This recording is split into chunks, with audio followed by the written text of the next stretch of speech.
Alors j'ai un sujet qui me tient à cœur depuis quelque temps et c'est un sujet que je partage ici ou là parce que je pense qu'il peut interpeller chacun d'entre nous, chacun d'entre vous. Un jour, il y a un homme qui a parlé à Dieu et il lui a dit ceci: « Suis-je le gardien de mon frère ?» Vous connaissez qui a dit ça? Caïn. Et vous savez ce qu'il avait fait avec son frère? Il l'avait tué. L'Évangile dit ceci: veillez les uns sur les autres. Une question pour chacun d'entre nous ce matin. Connaissez-vous quelqu'un qui vous touche de près, que vous aimez, que vous avez côtoyé, qui est de votre famille ou de votre assemblée, qui a abandonné la course? Est-ce que vous en connaissez? Quels sont ceux qui en connaissent? Levez la main. Moi, je suis le premier à lever la main. Je pense qu'on pourrait tous lever la main, non? Peut-être que nous avons un membre de notre famille, un fils, une fille, un mari, une épouse, un parent, un frère, peut-être celui qui nous a parlé de Jésus, peut-être celui à qui nous allons parler de Jésus, un ami qui à un moment donné a arrêté. Alors la question est celle-ci: qu'est-ce que le Seigneur nous demande? Quel est notre service vis-à-vis d'eux? Est-ce que nous n'aimerions pas les voir retourner au Seigneur? Le père du fils prodigue attendait avec impatience. Et dans son cœur, il disait: quand est-ce qu'il va revenir? Ça serait bien de les voir revenir, non? Nous avons un sujet de prière pour ça. Chaque fois que nous nous réunissons, nous prions pour ça et le Seigneur en ramène. À chaque fois, il en ramène. Alors j'aimerais étayer ce que je vais dire sur la parole de Dieu avec 3 textes de la Bible. Le premier dans l'évangile, dans l'épître de Jean, chapitre 5. Et peut-être vous allez voir quelque chose que vous n'avez pas vu jusque-là, où vous allez être interpellé par la parole de Dieu, et ainsi être convaincu de ce que Dieu nous demande.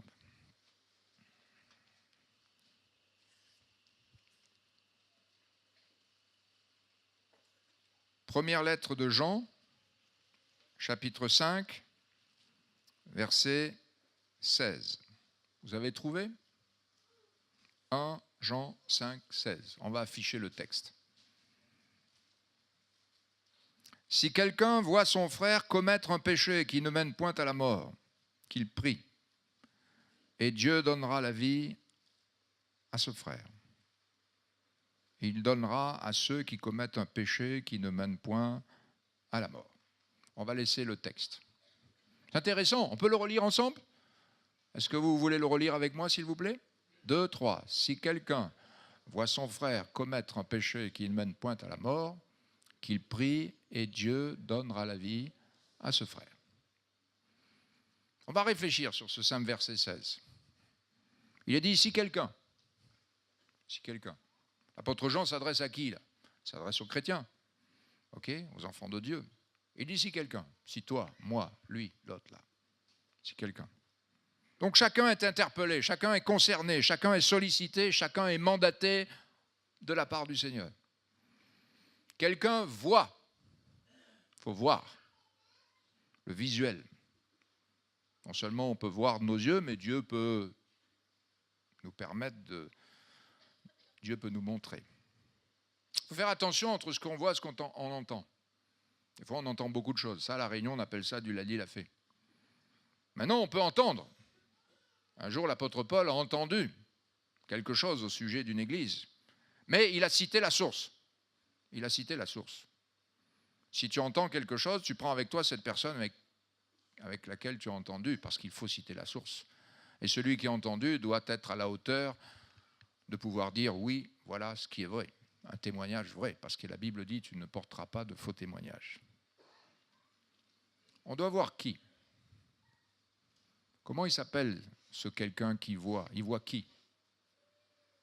C'est marqué quoi? Son frère. Son frère. C'est pas un ennemi, hein? Son frère. Son frère, c'est-à-dire celui qui a le même sang.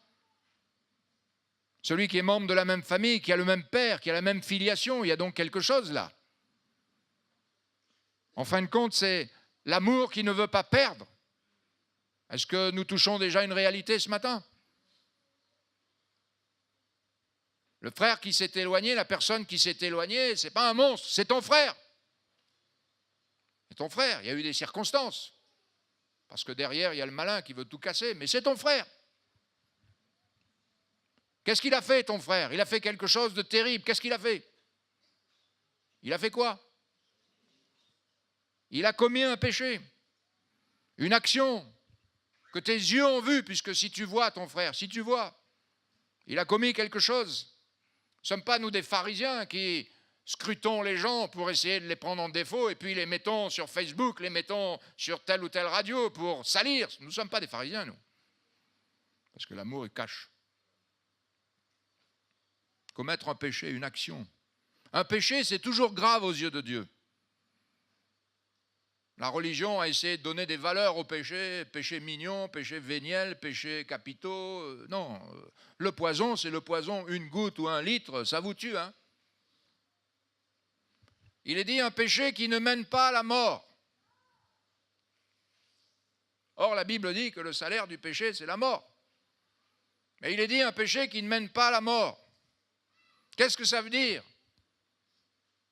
Parce que d'une certaine manière, celui qui commet un péché qui ne mène point à la mort, il est mort quand même, puisque la Bible dit qu'il va sauver, que Dieu sauvera un homme de la mort. Donc il faut comprendre ce que ça veut dire. Ça veut dire que tant que nous avons la possibilité sur la terre de revenir au Seigneur, c'est là qu'il faut faire. Parce qu'il y aura un jour où ça sera plus possible. Jésus a dit, c'est sur la terre que le Fils de l'homme a le pouvoir de pardonner les péchés. Et tant que l'on peut dire aujourd'hui, c'est toujours le jour du salut. Même si c'est notre frère qui a commis un péché, s'il reste dans son péché, il va à la mort. Mais s'il a commis un péché et qu'il se repent, la Bible dit que Dieu effacera toutes choses. Amen. Gloire à Dieu. Alors, qu'est-ce qu'il faut faire? Si tu vois ton frère, et nous en connaissons, nous en avons de proches, peut-être notre enfant, notre fils, notre fille, notre mari, notre épouse, notre voisin qui est un frère. Peut-être que celui qui ce matin est assis à côté de toi, il est déjà ce frère. Il est là ce matin, en chair et en os, mais son cœur est déjà loin. Voyez? Si tu vois ton frère, qu'est-ce qu'il faut faire? Qui commet un péché qui ne mène pas à la mort, qu'est-ce qu'il faut faire? Il faut prier. Il y en a combien, permettez-moi de faire ce petit sondage, il y en a combien qui chaque jour prient pour quelqu'un qui s'est égaré? Levez la main. C'est pas des masses, hein? C'est pas des masses. Qu'il prie. Il y a donc une intercession et qu'il prie qui? Qu'il prie Dieu. En fin de compte, qu'est-ce qu'il doit faire? Lui, il vient voir qui? Mon frère et moi, nous avons le même père. On vient voir papa, on lui dit, papa, ton fils, je te supplie, je te demande, je pleure sur lui. Seigneur, tu es le seul qui peut agir. Rappelez-vous Lot, à Sodome et à Gomorrhe. Alors que Lot n'était même pas au courant de ce qui se tramait dans le secret, Abraham suppliait le Seigneur. Je suis sûr que Lot n'a jamais su qu'Abraham était en train de prier pour lui. Mais lorsqu'on lit la fin de l'histoire, Dieu ne s'est pas souvenu de Lot. Hein. Il s'est souvenu d'Abraham. Et il a sauvé Lot à cause d'Abraham. Avons-nous la foi que Dieu est capable d'accomplir la parole dans la vie de ceux qui se sont égarés? Amen. Gloire à Dieu. Allez voir tous ces hommes de Dieu que l'on appelle prophètes dans la Bible. C'est nous qui les appelons prophètes. Ils ne se sont jamais trop appelés prophètes. Il y en a qui se disent prophètes. Mais les véritables prophètes ne s'appellent jamais prophètes. Tous ces hommes de Dieu qui souffraient parce que le peuple s'était tourné vers les idoles. Ils suppliaient d'eux. Ils intervenaient. Rappelez-vous quand Israël s'est fourvoyé, comment Moïse est monté sur la montagne. Dieu disait à Moïse, je vais les tuer, puis toi, je vais faire de toi un homme formidable avec une lignée forte. Non, Seigneur, il a supplié Dieu pour que Dieu épargne son peuple. Amen. Que dit le texte? Si quelqu'un voit son frère commettre un péché qui ne mène point à la mort, qu'il prie. C'est bizarre, il a dit qu'il ne mène point à la mort, mais Dieu lui donnera la vie. Donc si on donne la vie à qui? À un mort, non? Mon frère, ma soeur, il ne faut pas prendre à la légère celui qui a abandonné le Seigneur. Il est dans la mort. Hein. Pour t'en rassurer, tu n'as qu'à lire l'histoire du fils prodigue. Mon fils était mort. Pourtant, il était bien sur ses deux pieds, en train de vaquer à ses occupations, de plus en plus basses. Mon fils était mort. À partir du moment où il a quitté la maison, il est mort. Il peut faire ce qu'il veut. Il est mort. Mais si tu pries, la promesse, elle est là. Dieu donnera la vie à ce frère. Pourquoi il lui donne la vie? Parce que tu pries. Et cette prière, elle est selon Dieu. Connais-tu quelqu'un, un fils, une fille, un parent, un ami qui s'est éloigné alors que tu l'avais vu, ayant connu des grâces extraordinaires de la part de Dieu? Prie, mon frère et ma sœur. Prie. Veux-tu t'engager à prier pour cela? Peut-être là, le Saint-Esprit est en train de te parler parce que tu sais que tu as ton fils, ta fille là, que si Jésus revient, où ils vont? Soyons honnêtes, frères et sœurs. Si tu quittes Jésus, tu vas où? Soyons honnêtes. Répondez-moi. Si vous quittez Jésus, vous allez où? Si vous sortez de la lumière, vous allez où? Au paradis? Non. Si tu quittes la lumière, tu vas dans les ténèbres. Si tu quittes la vérité, tu vas où? Vous ne voulez pas le dire? Ça vous gêne de le dire? On va dans le mensonge. Il n'y a pas de demi-mesure. On ne peut pas appartenir à 2 maîtres à la fois. Si Dieu donne la vie, c'est qu'il l'avait perdue. Et Dieu va lui insuffler la vie parce que Dieu connaît comment ramener les cœurs. Il a 1000 moyens de le faire. Alléluia. Et Dieu est celui qui pardonnera. C'est pourquoi Michée dira, qui est comme l'Éternel, qui pardonne l'iniquité et qui oublie l'offense. Amen. Première vérité, si tu vois ton frère, non pas si on vient te raconter des choses, ou alors si on vient te raconter, tu prends la personne, tu dis, tu as dit ça, alors tu vas être témoin avec moi. Alors. Voilà. Il faut arrêter de raconter des histoires et de croire tout et n'importe quoi. Si tu vois ton frère qui commet un péché, mets-toi à genoux là, dans ta chambre, dans ta maison, tous les jours, et prie afin que Dieu lui accorde la vie. Amen. Croyez-vous cela? Voulez-vous le croire? Alors si vous le croyez, vous êtes heureux si vous le mettez en pratique. On va rajouter quelque chose parce que ce n'est pas ça, c'est qu'un pilier de la chose. Deuxième texte dans Jacques. Jacques chapitre 5, verset 19.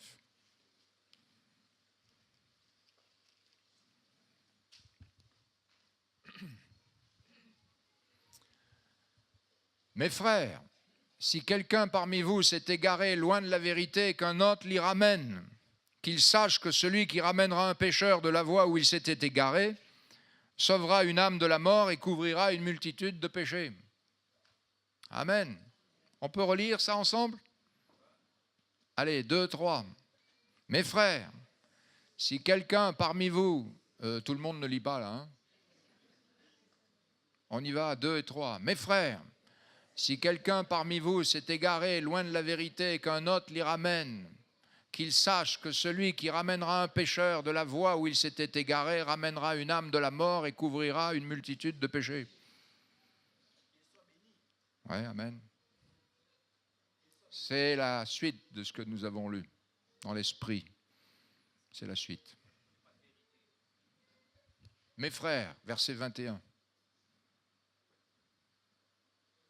Pardon, verset 20, il est dit, mes frères.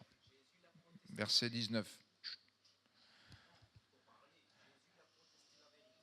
Excuse-moi, c'est moi qui parle. On parlera tout à l'heure ensemble. Hein. Alors, il est dit, mes frères. Mes frères. Ça s'adresse à qui ici? Mes frères. Pourriez-vous désigner un frère ou une sœur, s'il vous plaît, rapidement, vite fait? Waouh, c'est grave, hein? Mes frères, mes sœurs. Amen. C'est la famille. Ça parle d'amour. Ça nous interpelle quand on parle de son frère, de sa sœur. Quelle est votre émotion quand vous parlez à votre frère, à votre sœur?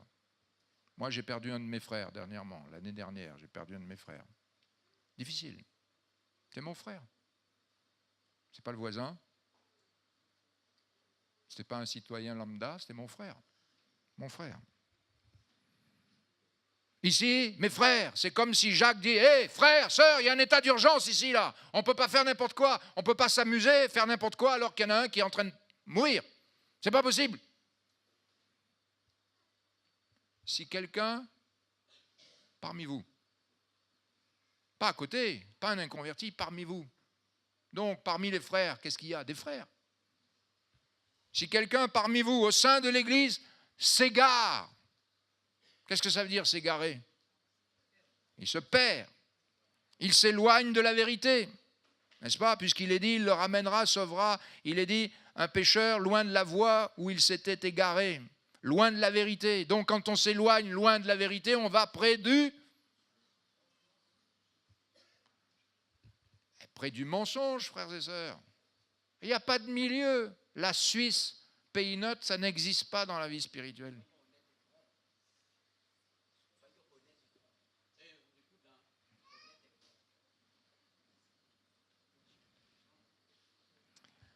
Donc il n'y a pas de milieu dans la vie chrétienne.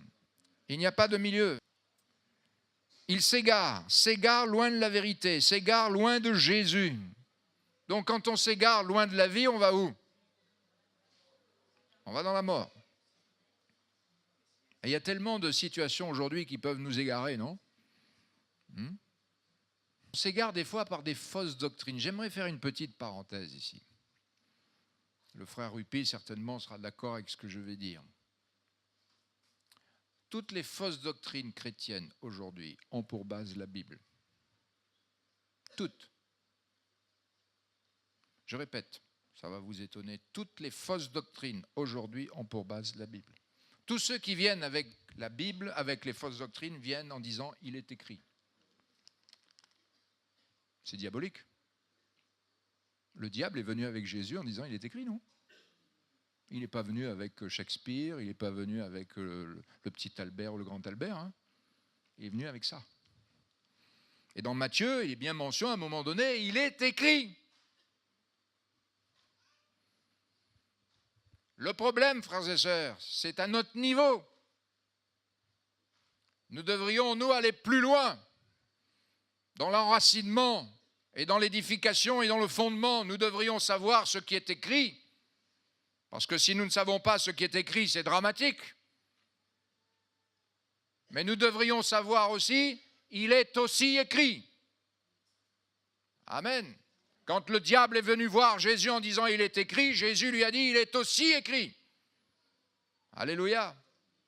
Et je vous encourage, frères et sœurs, à lire votre Bible. Nous arrivons aujourd'hui à une société chrétienne qui s'appelle Espercuit. Tout vient du ciel. On fait comme ça et Dieu doit nous donner. Vous vous rappelez comment on faisait le café avant? Les vieilles sœurs, vous en souvenez? On allait cueillir nos grains de café, on les faisait torréfier, ça prenait du temps, après on les moulait, etc. On les faisait griller, et puis après nos vieilles grand-mères, je m'en rappelle, moi on se battait pour avoir le moulin, pour écraser le café comme ça. On se battait nous pour avoir ça, parce qu'on aimait tourner dans le moulin le café, et puis après on mettait ça dans la grègue, n'est-ce pas? Et puis on entendait la cafetière chanter, et puis au bout d'une demi-heure, tout d'un coup le café arrivait, café coulé. Aujourd'hui, on ne fait plus ça. On a la dosette. On veut tellement du rapide que même nos cafés s'appellent expresso. N'est-ce pas? On veut la dosette. On veut la dosette de la guérison, on veut la dosette de la connaissance, on veut la dosette de ceci, on veut la dosette. On ne veut plus d'efforts. Eh bien ça, c'est un piège, frères et sœurs. Il faut venir chaque jour écouter le Seigneur. Si tu ne viens pas chaque jour écouter le Seigneur et faire l'effort de venir dans ta présence, fais attention. Parce que tu en entendras des « il est écrit ».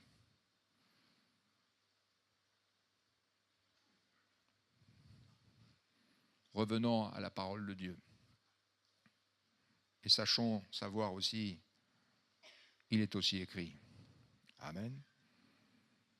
J'aurais beaucoup de choses à dire, mais je vais passer rapidement. Mes frères, si quelqu'un parmi vous s'égare loin de la vérité et qu'un autre dira Amen. C'est bizarre, c'est pas celui qui est perdu qui va vers les secours, c'est les secours qui vont vers celui qui est perdu, non? Donc il faut aller vers lui, faisons-nous la démarche. Ah ben débrouille-allez, c'est un mauvais bouc ça, c'est un mauvais frère. Oui, on peut toujours traiter n'importe qui de mauvais. Mais moi, je vois derrière celui qui s'égare loin de la vérité, le menteur qui attire. Le diable qui veut détruire, qui veut séparer, n'est-ce pas? Et qu'un autre l'y ramène où? Pas à la mission. Il faut le ramener de là où il était perdu, c'est-à-dire de la vérité. Ça veut dire qu'il faut le ramener à Jésus. C'est difficile. C'est très difficile parce qu'il faut du tact. Quand ce brave frère qui est décédé était un amateur de chevaux depuis son enfance. Puis à un moment donné, un de ses chevals s'est barré, s'est perdu. Alors il était très inquiet parce qu'il avait perdu un de ses meilleurs chevaux. Il avait pris la poudre d'escampette, il était parti dans la montagne. Et alors il a pris sa lampe et puis il est allé chercher. Et à un moment donné, il l'a retrouvé, le cheval était tombé dans un trou, un grand trou. Il était là au fond, il ne pouvait plus sortir. Et là, notre frère nous a dit, bougez pas, vous poussez-vous là-bas. Parce qu'il faut du tact pour arriver vers le cheval. Parce que si vous arrivez brusquement, vous allez lui faire peur, il va vous donner un coup. Il faut aller doucement pour qu'il ait confiance et que doucement vous fassiez ce qu'il faut pour pouvoir le sortir. Frères et sœurs, si vous arrivez brusquement avec celui qui a été blessé par le diable, il se peut que rien ne se passe. Mais si vous demandez la manière et la grâce à Dieu de le faire, il vous aidera. Amen. Gloire à Dieu. Alors que dit la Bible ici? La Bible dit, mes frères, si quelqu'un parmi vous s'est égaré loin de la vérité et qu'un autre l'y ramène, qu'il sache, il faut que tu saches, toi qui vas le ramener, que tu sauves. Toi, tu sauves. Tu sauves. On dirait, tiens Seigneur, je suis le sauveur. Là. Oui, tu sauves. Une âme de la mort. Alléluia. Même si son corps a prospéré, vous avez des tas de gens qui ont abandonné le Seigneur. Oh, ben Dieu me bénit, regarde toutes mes voitures, regarde, j'ai eu beaucoup plus, j'ai ceci, ils parlent de leur argent, de leur prospérité. Oui, mais ça, ce n'est pas un signe. Hein. Parce que Dieu fait lever son soleil sur les bons et sur les méchants. Hein. Alors, ce n'est pas un signe. La prospérité matérielle n'est pas un signe de bénédiction spirituelle. Il sauvera une âme et il couvrira une multitude de péchés. Gloire à Dieu. Rendez compte quel est le ministère que Dieu nous donne? Certains recherchent des ministères de prophètes, d'apôtres. Prends ce ministère d'aller chercher ton frère, toi. Prends-le, ce ministère. Couvrir c'est quoi? C'est se taire. Couvrir, c'est oublier. Tu ne peux pas ôter, toi. Tu ne peux que couvrir. Seul en ramenant à Jésus, le Seigneur va ôter. Amen. Maintenant, le dernier passage que j'aimerais lire et qui sera le troisième pilier de ce message, c'est dans Matthieu chapitre 18.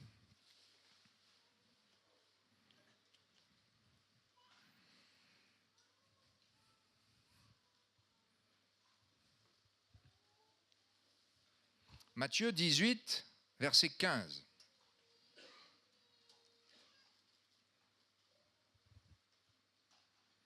Qu'est-il dit?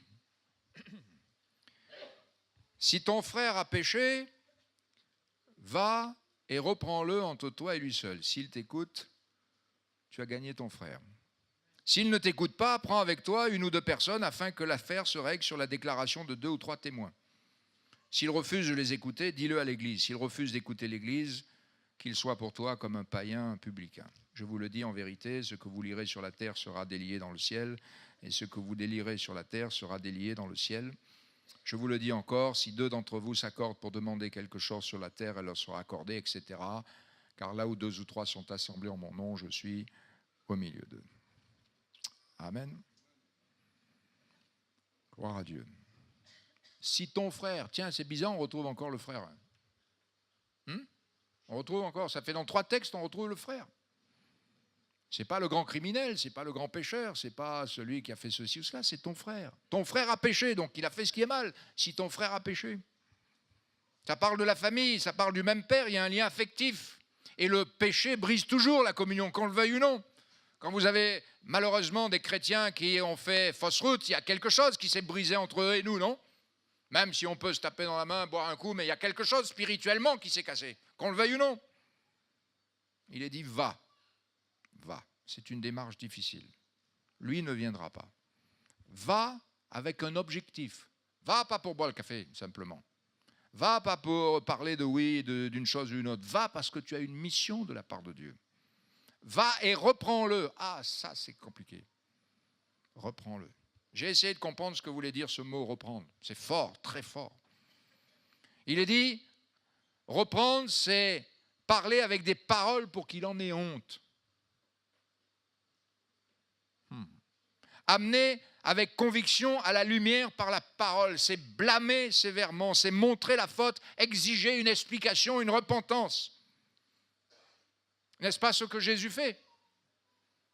Dans l'église de l'Apocalypse qui s'appelle Laodicée, Jésus dit « Moi, je reprends et je châtie tous ceux que j'aime. » Par contre, il nous est dit à nous simplement de reprendre, pas de châtier.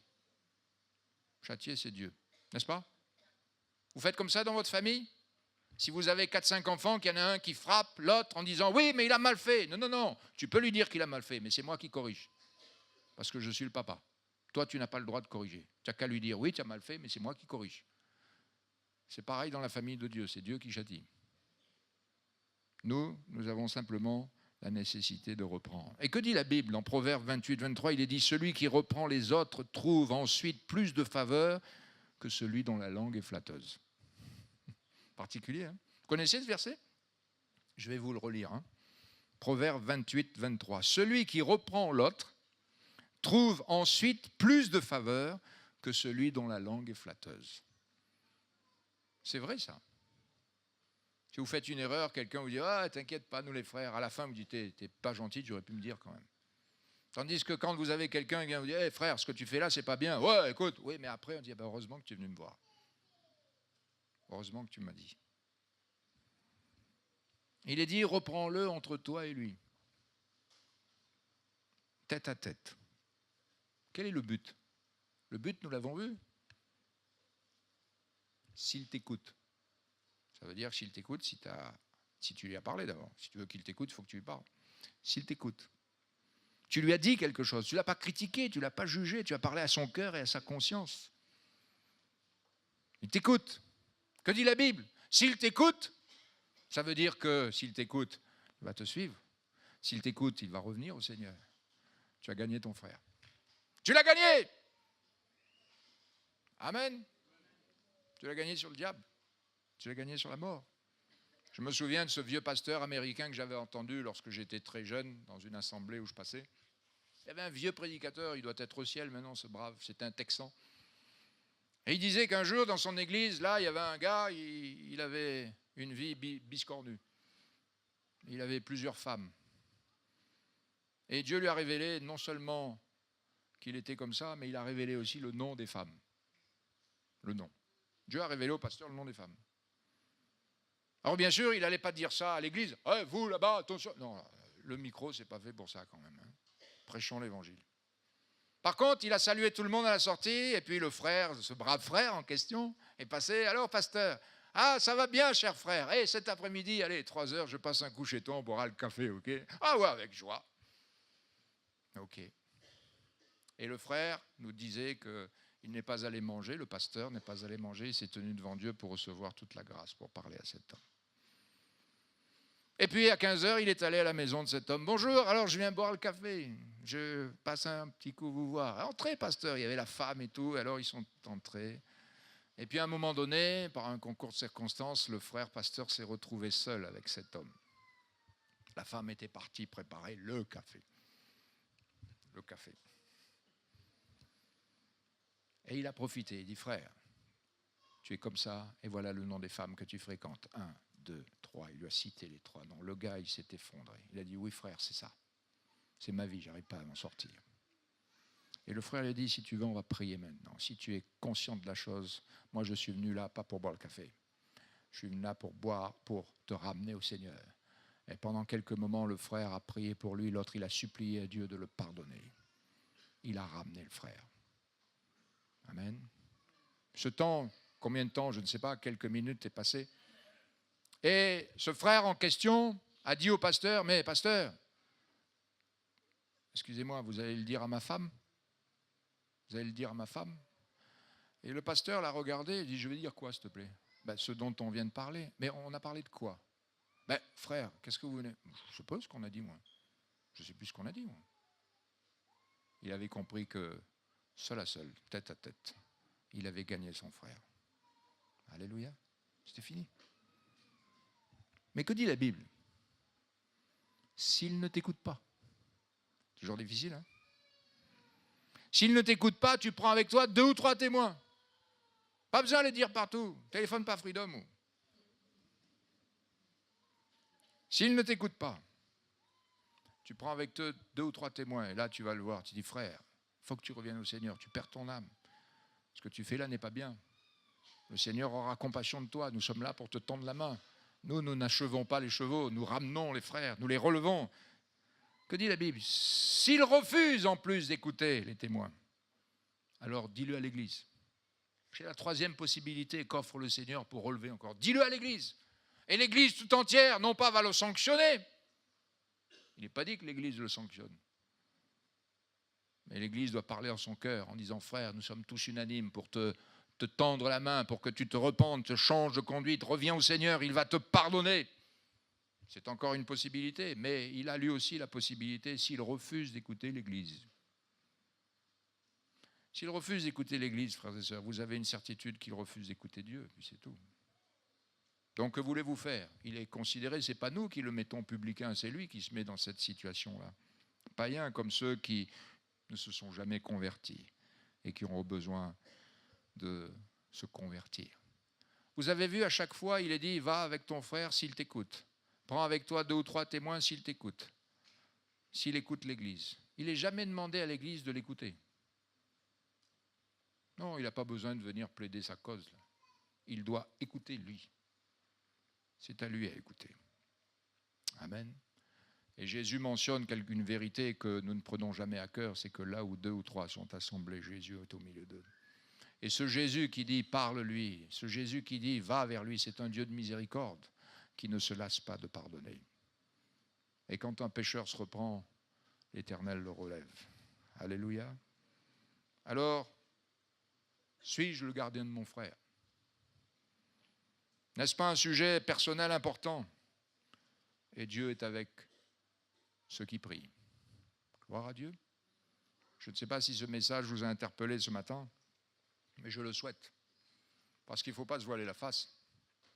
Dans nos familles, beaucoup ont abandonné, non? Oui, non. Soyons honnêtes. Oh, ils ont peut-être eu du succès dans leur entreprise, succès dans leur étude, succès dans leur famille, etc. Mais du côté du Seigneur, c'en est où, si Jésus revient ce soir?